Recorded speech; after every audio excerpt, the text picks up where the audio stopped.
But the final season. Have you watched the final season? Are you in the middle of it? Oh yeah, no, I've watched. Okay. I've watched all of it, John. So, All right, listen to you. Are you in the middle of it? in this episode, Padme conceals a blade, Anakin struggles to evade, and Ziro gets betrayed. We'll discuss Clone Wars episodes 122 and 39 in this edition of the 11 Parsecs podcast.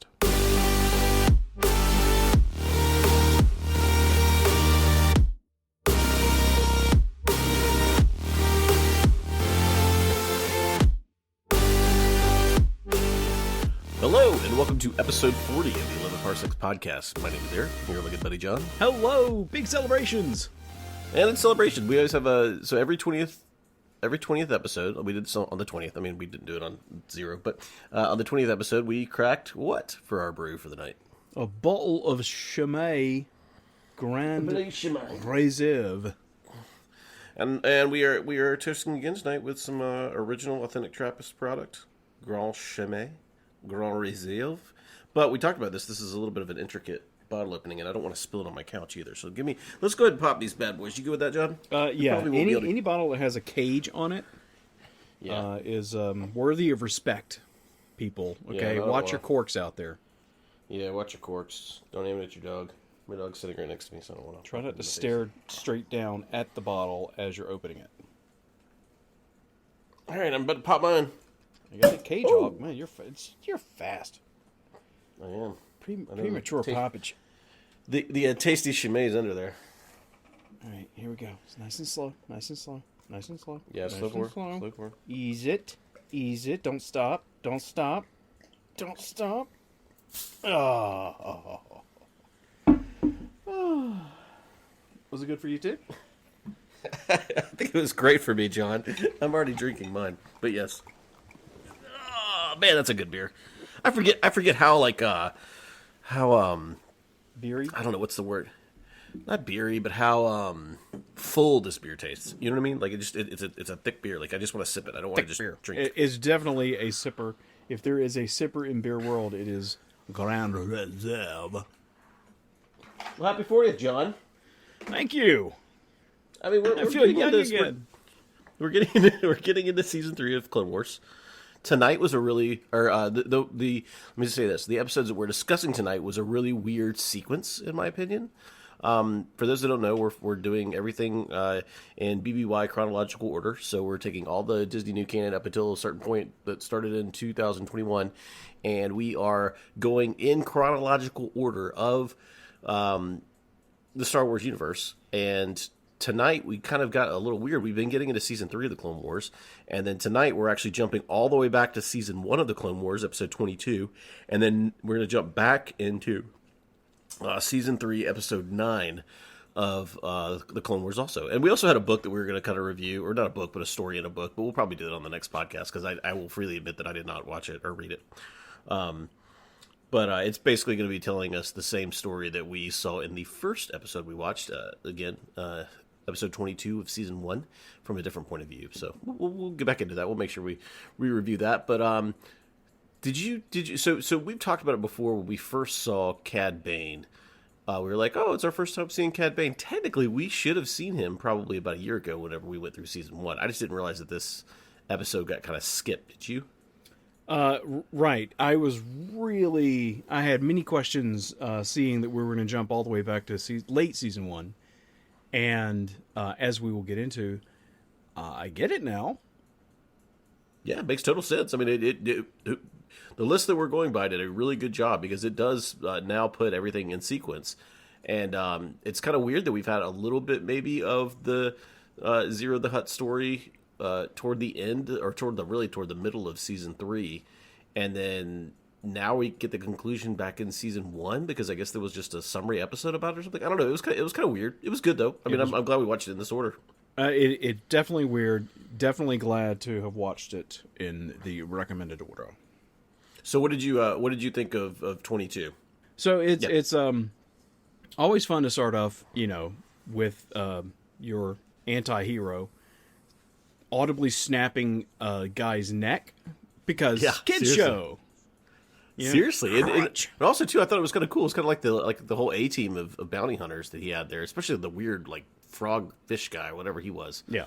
Well, he's a tech guy. They're all weird. Tech guys are weird. They're all weird. They're all IT. Yeah, he's probably like on call or something, waiting. I don't know. It's Aura Singh, Cad Bane, and then I feel like we should know the other guy from another episode. We too, do. I don't remember. It's not Hondo, but it's Hondo's. No, it's not Hondo's Hondo. guy, right? Yeah, yeah. He's I think he was. I think he was originally part of that, or he could have been one of the two guys that trained the clone, that one batch of clones that we watched that one time. I forget what it was, like clone number 99 or something like that, batch 99 or something like that. I don't know. We've seen him before. He's been around. And then you get two of the IG-88 droids that I don't think they're supposed to be actual people. I think they're just kind of there along for the weapon in the firing. Yeah.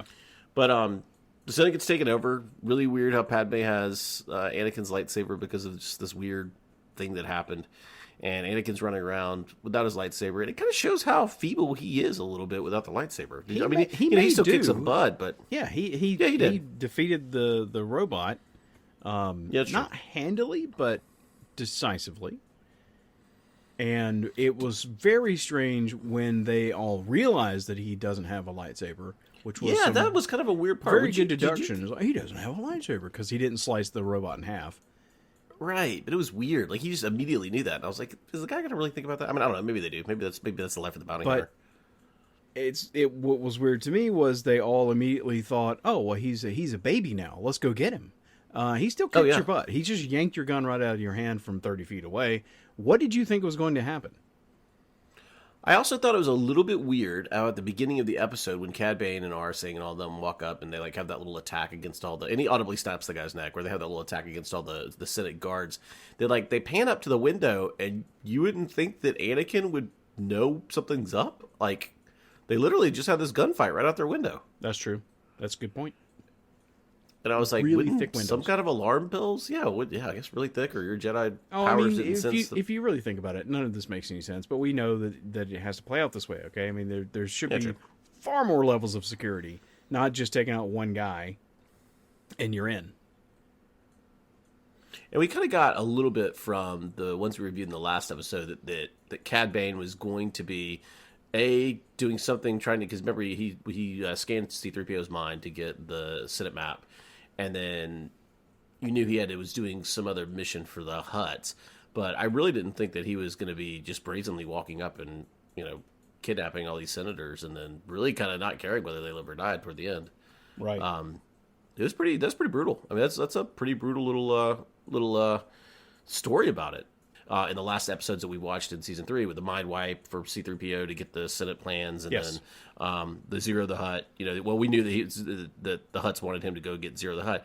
But again, it's just so weird that this bounces back to an episode that we've already seen. That if you watch this show continuously from the beginning, you would have already seen all of this, and we've had like a lot of episodes building up to that.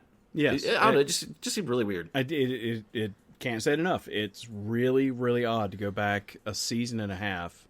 Not quite 2 full seasons, but a season and a half at least. I don't get it, but it was overall it was a very interesting, engaging, I should say, episode when they're hunting him down through the hallways. That was good tension. They did a good job of building the tension, which I guess he has to not have his lightsaber because then you would know that it's all over, right? He would just confront them dead on. So it would have been quick. And also too, I like it that the episode shows a little bit of his technical kind of hacking skills. Where he's able to call up to Palpatine and not Palpatine, and through his little rewiring of his trans communication device and that stuff. So I mean, it was good. It was a good episode. I liked it. Now, did you like that next episode better? Season 3, episode 9. Did I like it better? I wasn't expecting that question. Did I like it better? I don't know if I liked it better. I think I liked it as much. I was, of course, very frustrated by the ending of the next episode when Cad Bane gets away. That's what I was going to say. Is this was this the first time you'd seen Quinlan Voss? The name sounded familiar. I wrote it down because it was like, this sounds important. And then he shows up, and I have no idea who that is. Okay, yeah. So I didn't think that, because I know that there's a book that we're going to be reading, and he has a little arc that comes into play coming up in the Star Wars universe that I know about from the comics and such. But I figured that I think this was the first introduction that we kind of have to him. I think do you remember it was it the Boba Fett series? No, it was the Obi-Wan series where Obi-Wan is in that safe house that they're using when him and Leia are in the safe house, and remember he lets Leia run up to the ship and he goes, I'll follow you, I'll be there in a minute, and he gets invited back into the safe house behind this huge robot guy. Do you remember this? It was right after he had confronted Vader and they were running from Vader. Oh, well, there's a part in there where he's like, this is a Jedi. Like, Obi-Wan is, the older Obi-Wan, is like, this is a Jedi safe house. And then he, like, looks up at the wall and he's like, Quinlan Voss was here. So I didn't know if you maybe recognized the name from that scene. Oh, gosh. Yeah. He's like, my old friend Quinlan Voss was here. And she goes, yeah, we've had a lot of Jedi come through here. That doesn't even ring a bell. This is fun. It's like the Underground Railroad type thing where where they kind of marshaling the Jedi off because remember they're being hunted down. Wait. Are you saying the Obi-Wan Disney Plus series? Yeah. Oh, that actually does kind of ring a bell. I'm sorry, I was trying to picture a comic book. When you said the Obi-Wan series, no, I'm sorry. I really went to comic book. Well, that's the thing is I should have specified it because we read on this podcast, we read the Obi-Wan Anakin miniseries, and then also Obi-Wan has a couple of things too. I'm sorry, I meant to say the Obi-Wan TV show, post Order 66, where him and little Leia and all that kind of stuff. So that meant something to you when it happened in the TV show. Yeah, totally. I was like, oh, they're talking about Quinlan Voss. I was like, awesome. Okay, a little bit of fan service there. It served no purpose in the plot, right? It's like, well, if he was here, then I know so and so, or nothing like that. It was just fan service, right? I think it led into the fact that you now know Quinlan Voss is alive, or could be alive, I guess you should say, after Order 66. Yeah, like all of the Jedi are. I know this gets your goat so bad that there's so many people that are alive after Order 66. It's messing with my childhood, and I do not appreciate it. Okay, so we get Quinlan Voss, and then we get the Hutt that just annoys the hell out of me. I cannot stand the voice of Ziro the Hutt. No kidding. And then you add in Cy Snoodles, who, let's be honest, that was a great ending to this episode. Sure. Yeah, I did not expect her to just whip out a gun and kill him. Which I was like, whoa, Cy Snoodles, the murderer. Nice. I can't say I was really all that surprised, but no, I wasn't expecting it, so that's fine. Did you pick up on, and this is I was impressed, the song and dance number that they do earlier in the episode has such strong echoes of the Temple of Doom opening. It's the same music. No, I did not pick up on that. Shots and dance moves. The song itself, the words are different, but they echo the Anything Goes from Temple of Doom. It was fantastic. I did not. I'm going to actually go back and watch it because I want to see that. You could play that and play Temple of Doom side by side. You will hear the same music. The words are all different, of course, right? Because it's gobbledygook. It's Huttese, yeah. We're halfway through it, and they're getting up to the chorus line, and I was totally prepared for what's her name again? What's the long lip? What's her name? Oh, Cy Snoodles. Yeah, for her to say anything goes. I was really ready for that.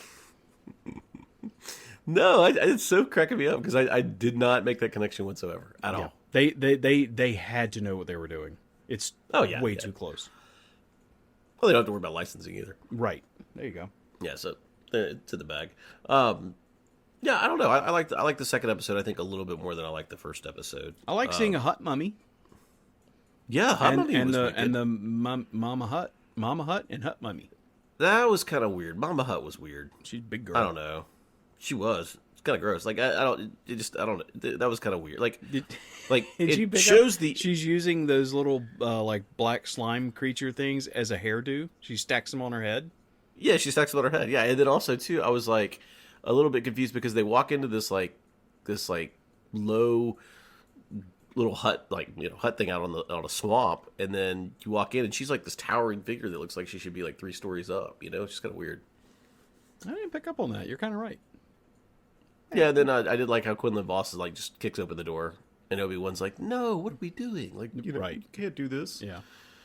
Which Quinlan Voss, he kind of reminds me a little bit of Qui-Gon Jinn, that kind of just different Jedi. You know what I mean? Just kind of like okay. And then one of Quinlan Voss's neat things is, and he did this with the cup inside the episode, is that he can kind of pick up an object and tell a little bit about its history, which was also kind of in Jedi Survivor, I think, the first Jedi game. Well, it may be in the new one. I just haven't played it all the way through yet. But he can pick up an object and learn about it from previous times. That's how he of course knew that. I'm really torn on that Force ability, because if you're this great tracker guy, and it's just because you get to touch things and see a secret movie in your head about what happened, that's kind of cheating a little bit. I guess. I mean, Obi-Wan's always had that weird connection with animals thing. So I feel like that's kind of his little thing. I mean, everybody, and then I know, and that's what I'm torn on it. Everybody, the whole idea is that, it's a potpourri. It's a Benetton ad of Jedi. Everybody's got their own thing, and that's fine. I like it. I like the character. I thought he was a neat character. I liked that he was a little impulsive. You only take so much of the Zen Buddha Jedi thing. So yeah, that was good. And of course, again, the ending, so frustrating. I just wanted Cad Bane taken down a peg. As in, not captured, just... Well, I don't know. Well, didn't we see him captured? Didn't we see him captured? Or was that Arsene? I'm thinking of Arsene. Yeah. Yeah, Arsene is captured. They can be captured. They're going to get away. Okay, so yes, capture him. For him, and I know what they're doing. For him to have endless gadgets all arrayed around his body to get away and potentially he's trying to kill these guys. It just gets really frustrating. You're Jedi. You can't take him down. And again. Yeah, and there's two of them. I get it. I know. But he's got deep jetpacks. And everything. He can taser somebody. He can... Actually, it was more than a taser. It was like cooking Obi. He's smoking. Yeah, no, it was legit. And then also, too, I don't think I've ever seen Cad Bane's ship before this episode, which I was kind of like, oh, I wonder what that name of that ship is, or if there's any history behind that or anything like that, but I didn't get a chance to look it up. It didn't look familiar, so I assumed that we hadn't seen it. But he's got to have, an awesome ship, though, right? I mean, he's, one of the most nefarious bounty hunters wait. in the galaxy. Wait. We did see a ship way back in the one of the comics. Which one? Was it not his ship? Was he just part of the crew? I don't think we've... In the comics or in the show? We see... So, my introduction to Cad Bane, because this is all new to me, was in a comic. If you recall. And I'm trying to remember which comic it was. Was it the Django comic, where they have a little Fett?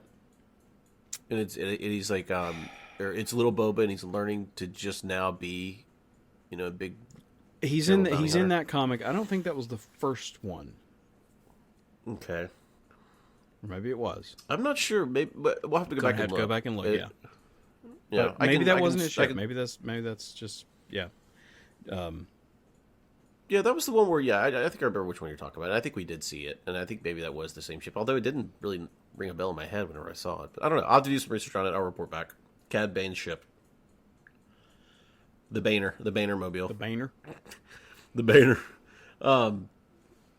Yeah, good episodes this week. I thought they were pretty good. Better than I think some of the other ones we've been watching here lately. Again, Size Noodles the Murderer was chef's kiss to me. I was just like, I did not expect it. And I was just like, oh, that's beautiful. And the fact that she actually he's dead. Ziro the Hutt's gone. I mean, it's just like, oh man. I don't know. Yeah. Even though I wasn't all that surprised when she turned on him, I was actually surprised that she took him out. Just no hesitation. Yeah, same here. This character that we've seen several times, he's gone, out, bye-bye. And I didn't like him, so that was fine. And her voice was kind of irritating, too. So it kind of got both of them together. You're just kind of like, oh, okay. All right, fine. Have this conversation to be done, please. All right, shall we move on to Geekery? Sure.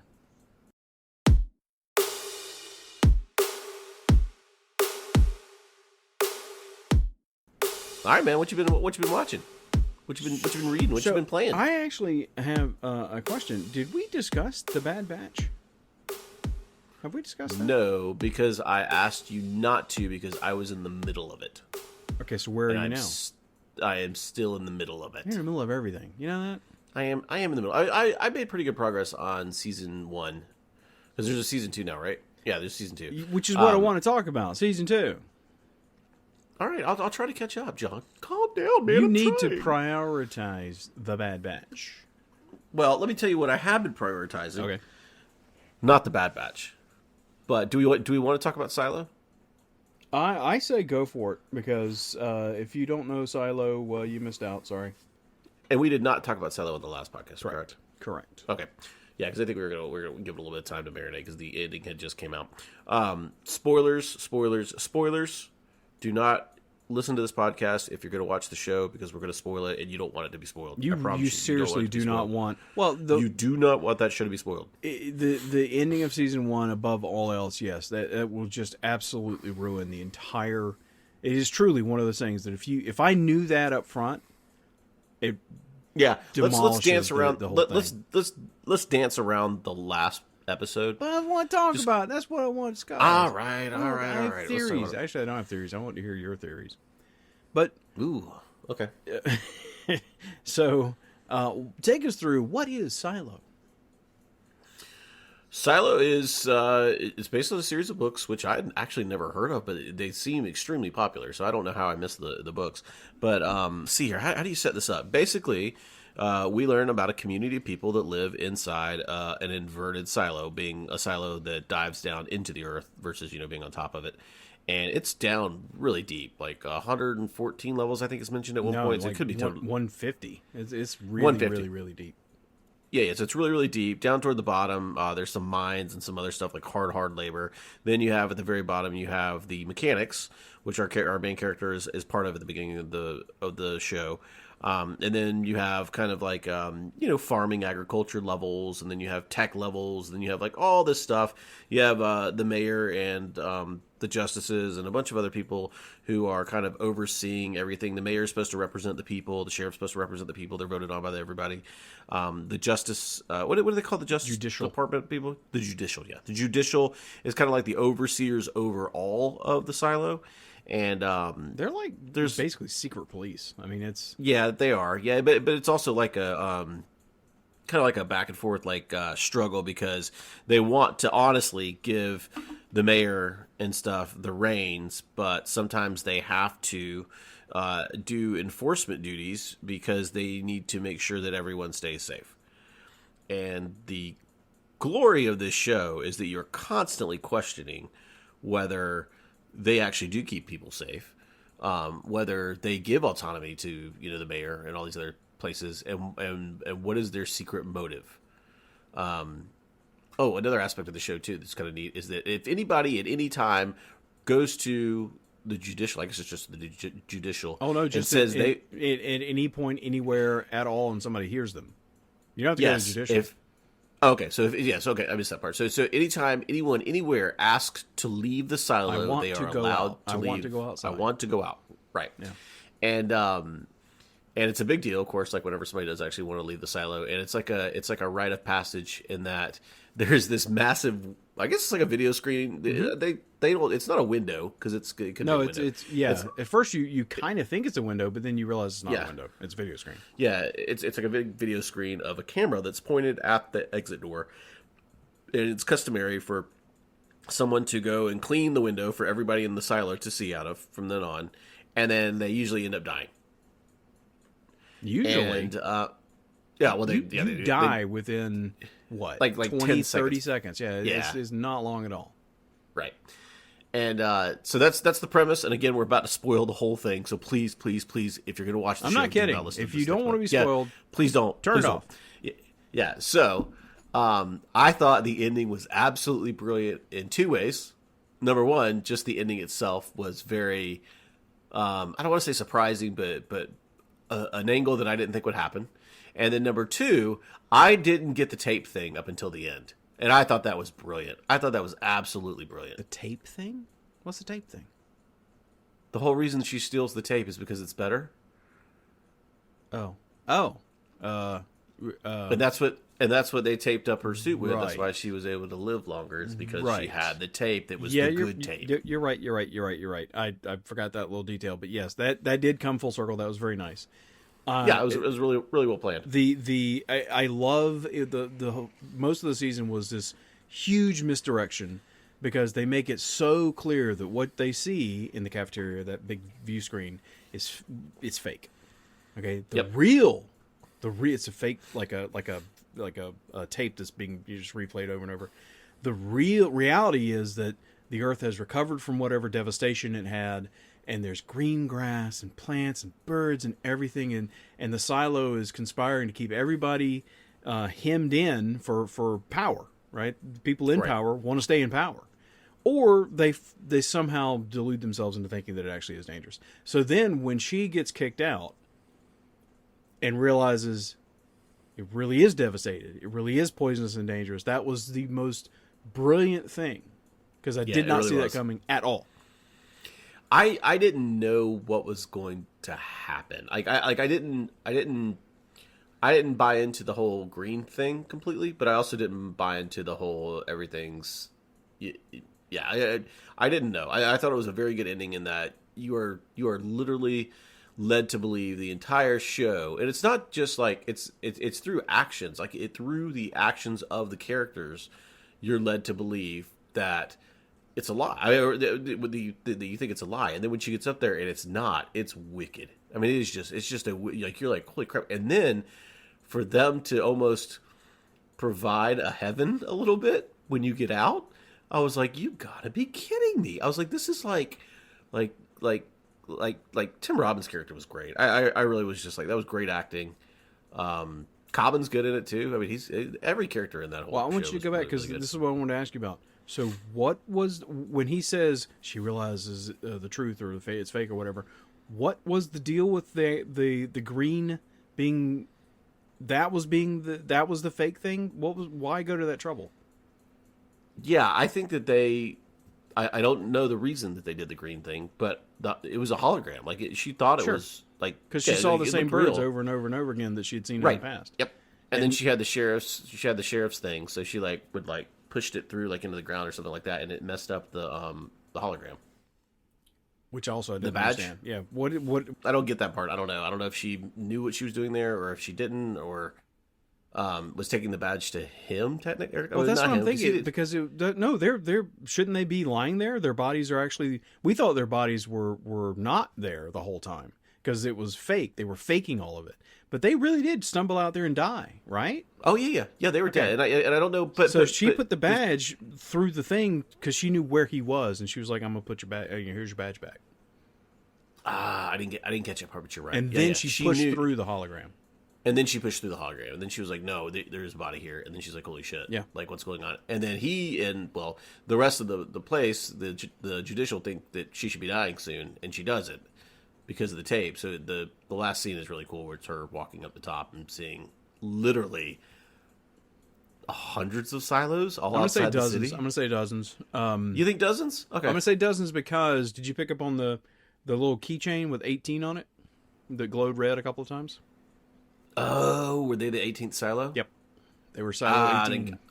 I didn't catch that part. I did not catch that part at all. That to me, if you're gonna do that, you're gonna use that as a way to communicate to the reader what kind of magnitude we're talking about here.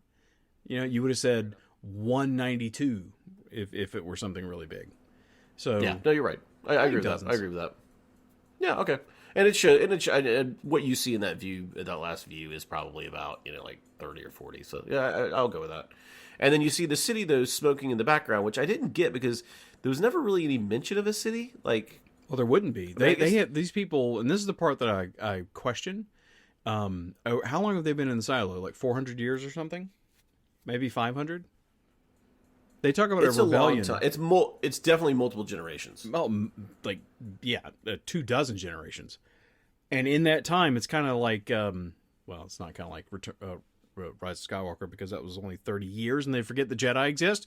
Hate that movie. Anyway, so it's been 500 years, let's say. Spoiler alert for episode 453. Everybody has completely forgotten that they used to live outside, that there were things like, grass and oceans and waves and animals. I mean, they've forgotten everything. So, okay. And this comes from the Gestapo level of relics. So anything that came from before the silo is completely and utterly banned. Like big time. I don't know. I got to take that back. At the beginning of the show, cameras, you're led. Pez dispensers. I mean, like just stuff that we see every day is completely and utterly banned in this place. Except though, and I didn't quite get this in the end, but there's some upper level people that have these relics in their apartment. I think it was the second to last episode where she goes into the then mayor, who is really just a puppet for the judicial. She goes into her apartment and she's got like all these relics all around in these glass cases. And I'm like, I thought we were supposed to have relics. Yeah. No, privilege of power. Yeah, she's got all of those.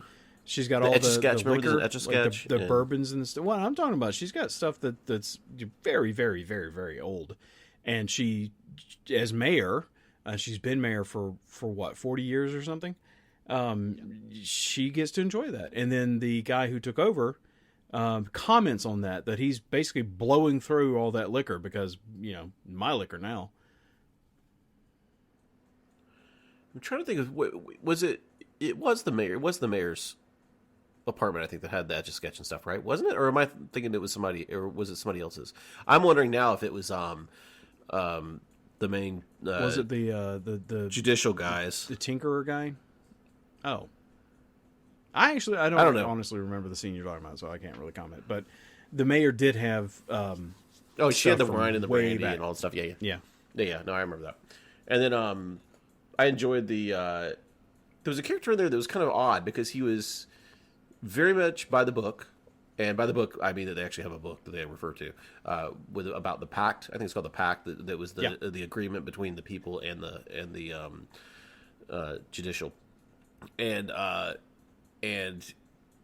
liked his character. He was very I didn't like you suspect him of being a plant at first from judicial to go in and quote unquote help her, but he actually turns into being a pretty good character. Like he actually is just like, look, I'm doing this by the book.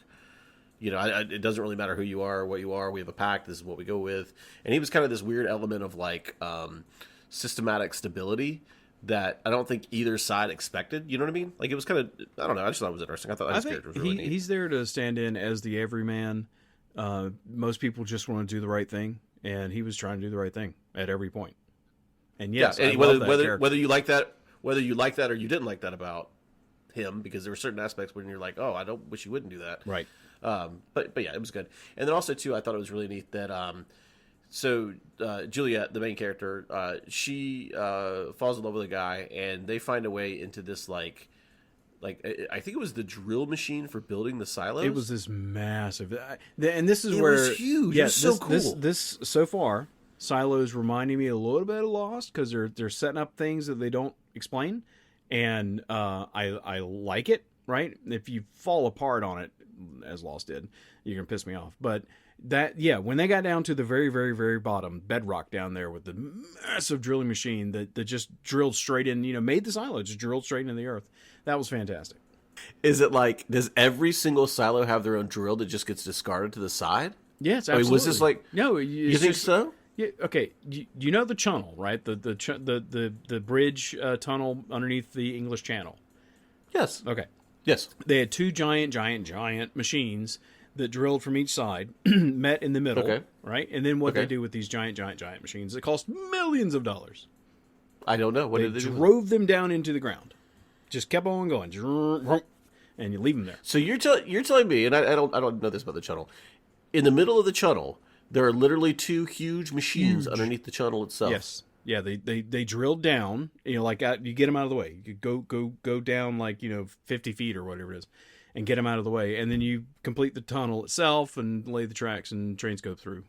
Yeah, I did not know that. That's a cool reference because I'm pretty positive that's what's going on here. To get them out than to just they've done their job, right? They're custom built, so it's not like you're gonna make tunnels everywhere. So it makes no sense to pay money to get them out. Well, who says you can't make tunnels, John? I say we make tunnels everywhere. I want a tunnel. Yeah, tell that to Elon, man. Board company's going to be they're going to be putting stuff they got one under Las Vegas now, and then don't they have plans to do something under LA to the or something? Airport. I want to just bypass by going under the whole city. Just boom, I'm at the airport in 30 minutes. That would be the best thing ever for Atlanta. We live on the north end of Atlanta, and getting to the airport sometimes is a 2-hour ordeal, which is the airport is south. It's always a problem. It doesn't matter anymore what time of day you go. It's always a problem now.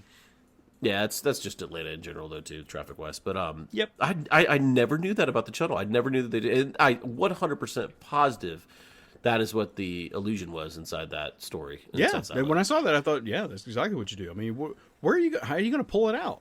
How are you going to get that out of there? In pieces, it's not worth it. Let's think about the math too. If we're 150 levels down. Mm-hmm. Yeah.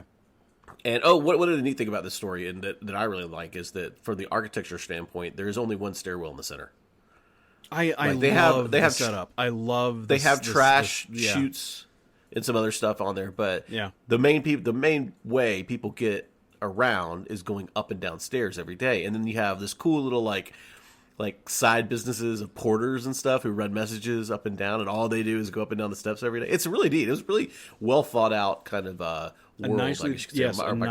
Nice world building. I really, when the mayor, again, spoiler, the mayor gets killed, and the new mayor says, I'm going to have, what was it? It was something. It's like a race to the top or something like that, where people race up that central stairway, and somebody wins, and I don't know what they win, but it's a very nicely thought out world building, that everything is central around that stairway. Yeah, I fully expected at some point too for like stuff to be, how do I say this, a coordinated effort of somebody dropping something at some certain point and then holding a net out to catch it, like as in like a quick mode of transportation, like illegal mode of transportation between the levels. Yeah.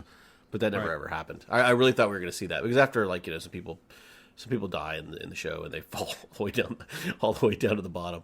But like, I was just kind of like, yeah, you could totally be like, or even the trash chute, just open up the trash chute and be like, I'm dropping it. You ready? And then somebody catches it and then you take it inside. I don't know. I just thought that was kind of neat. So the whole thing on the show too with the relics is that they've discovered not only just the relics, but they've discovered this whole hard drive of video, and it's really cool because like the justice they understand. They have all these relics catalog, so they know what's out there, what could be out there, who might have it, who might not, and they keep up with this because it's like it's very religious that they need to eradicate anything that happened before the silo, and when Tim Robbins' character is just like, do you remember what number was on the side of the hard drive? And the guy was like 18. And he was like 1718, and then you can see Tim Robbins' character just be like, no, as if like everyone knows what the 18th hard drive is.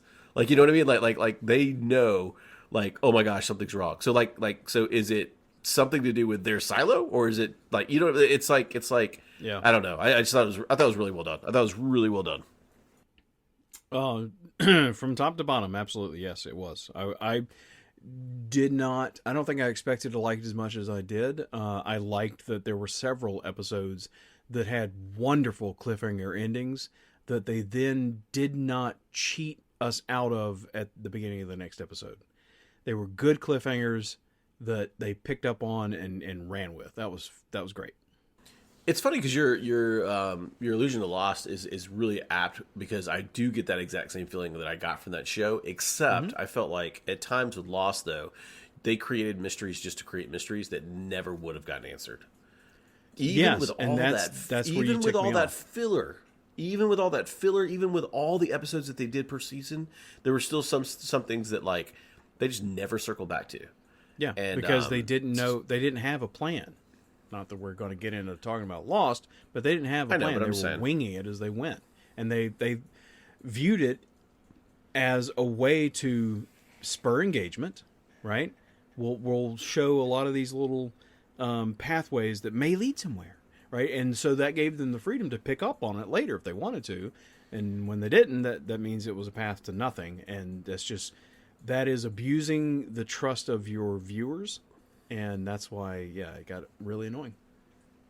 Yeah, I'm in total agreement with that. All right, so what else have you been watching? Silo was great. I highly recommend it. I really hope we didn't spoil it for anybody, because you should really go watch all of it in sequence and enjoy it. What else have you been watching? We've not talked about Ted Lasso, have we? We did not talk about the final season of Ted Lasso. No, we talked about Ted Lasso on the podcast before. Yeah, the final season. Have you watched the final season? Are you in the middle of it? Oh yeah, no, I've watched. Okay. I've watched all of it, John. So. All right, listen to you. Are you in the middle of it? What did you think of the potentially final season of Ted Lasso? Okay, I'd heard that it was the final season, so maybe I didn't know that they're. Oh, okay. unless they decide to go forward, it is it's done. Okay. I enjoyed it a lot. I thought it was very good writing. I thought the ending was wrapped up pretty well. I think maybe a little rushed on the ending. Yeah. I feel like you kind of got the news and knew what was going to happen. I think within the last just 2 episodes. So amazing show. Huge fan.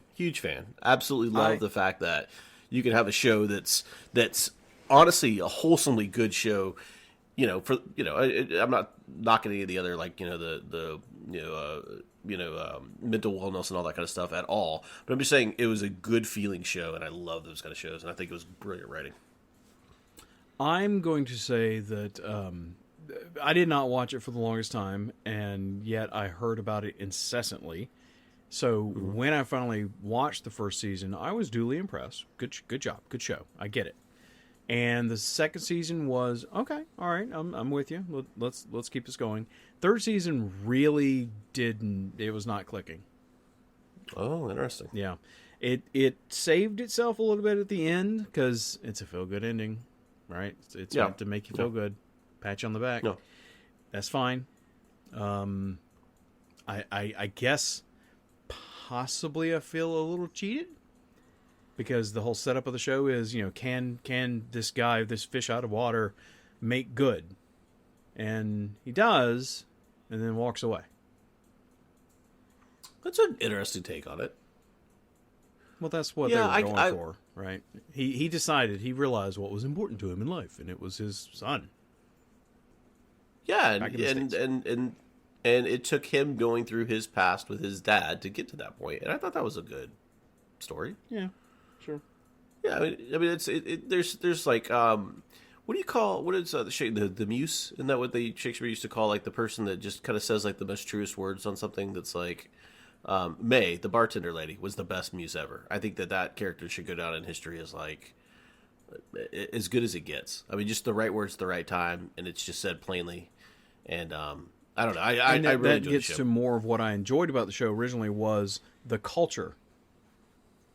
When you get into seeing the world of shall we say, English football, and the fan culture and all of that sort of stuff, that's fun. That was really fun to watch. And season 3 really got away from that kind of thing.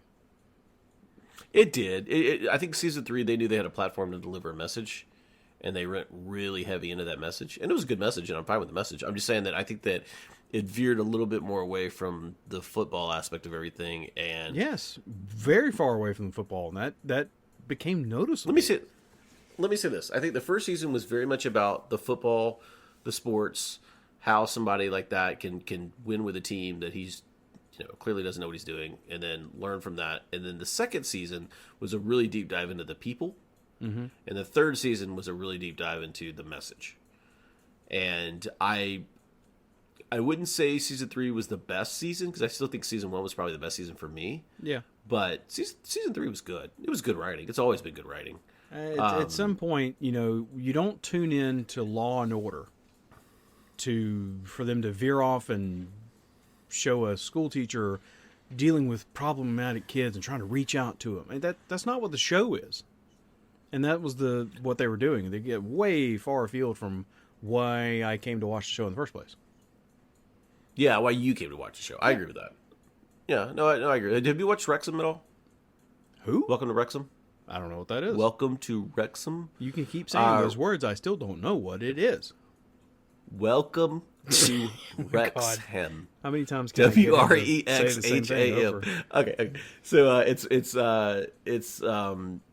is a show about a football club that Rob McElhenney and Ryan Reynolds purchased over in the UK. It's in Wales, actually, I think. And the city's called Wrexham. And they go in and they purchase this football club because, they want to do it as an investment. And, of course, they know they're big name people and they can get people, to come to the games and all this other kind of stuff. But they also, really enjoy the town and want the town to prosper. So they created a show about them purchasing the club to begin with, and then also the different people in the town who have been Wrexham fans for their entire lives. And then it's like think college football here in the South. Like it's very much like these people are born and bred, Roll Tide Alabama guys, and then they not only show the club getting better, trades, winning, losing, ups and downs, all that kind of stuff, but also they show the people in the town and how the town is attached to this club and how it's a really big, good football story. So that's, I think, more along the lines of what Lasso season 1 to me was. And then it started diving into the characters, it started diving into the mental wellness and all that kind of stuff. And I like I said, I'm not knocking that at all. But I think that if you like that aspect of Lasso, you really need to go watch Welcome to Wrexham. Okay. In the middle of your diatribe there, I've added the show to my list of things to watch. Yeah, so we can discuss it too. So one of the neat things too is that this is a really low tier club. So I didn't realize how many different tiers there are in English soccer, but there's like 7 different tiers, and they are the 6th tier. So when you get to the top 1 or 2 in your season, you get to move up to the next tier, and then the other 2 tiers, like the lowest 2 teams from there, back down a tier. So it's really like this journey of like this multi-year journey of them trying to get to the Premier League in soccer, up there with the big boys. So it's really good show. I can't believe we haven't talked about it before, because I've been watching that for forever since it started coming out. I mean, I guess there's only really 1 season of the show, but it's like a good number of episodes, like 18 episodes or something like that. Yeah, that's what I'm seeing here is 18 episodes. Yeah, it's really good. Really worth a watch. I highly recommend it to everybody. John, did you finish your Chimay yet? I have not. This is a very big bottle, my friend. And it is a big bottle, and it is a sippy beer. So I am literally... Beer. I think if I put my glass back into the bottle, I'm only halfway through. Oh my gosh, I'm a little past that, but no, I have probably 2 more glasses left. 'Tis good. Happy 40th, man. Thank you. Same to you. Okay, so for episode 41, which will be on our next journey to 60, which our next bottle of Chimay is, we're going to do a little bit different, I think, on this next episode, because we've got a story from the Stories of Dark and Light, which is a short story. I think it's only like 10 pages long. So that is basically a rehash of the first episode that we watched tonight, but from a senator's point of view, I believe. So it's kind of short. So we got that, and then we've also got some of these Forces of Destiny episodes to watch. So if we're going by chronological order, I think we're going to do the Stories from Dark and Light. We're going to do Forces of Destiny Season 1, Episode 11. And Forces of Destiny Season 1, Episode 6, because they're all in that 21 BBY period. And then we'll also do our normal 2 new Clone Wars episodes, which would be Clone Wars episodes Season 3, 10, and 11. So a lot of work, a lot of homework, John. Are we up for it? I can do it. All right, yeah, I think that... So those Forces of Destiny, I think you said that they're only 2-3 minutes long. Very short, yes. Yeah, so there may not be that much to discuss on those guys, but at least we're keeping with the chronological order. So it was good. Good episode tonight. Thanks for joining me. Thank you. And cheers, bro. Cheers, man. Everyone stay safe. This is the 11 Parsecs Podcast, episode 40. If you enjoyed this podcast, please take a moment to subscribe and leave us a good review. And be sure to check us out at 11parsecs.com and Discord. I'm Jonathan Smith with that sly noodle, Eric Thompson. Thank you for joining us.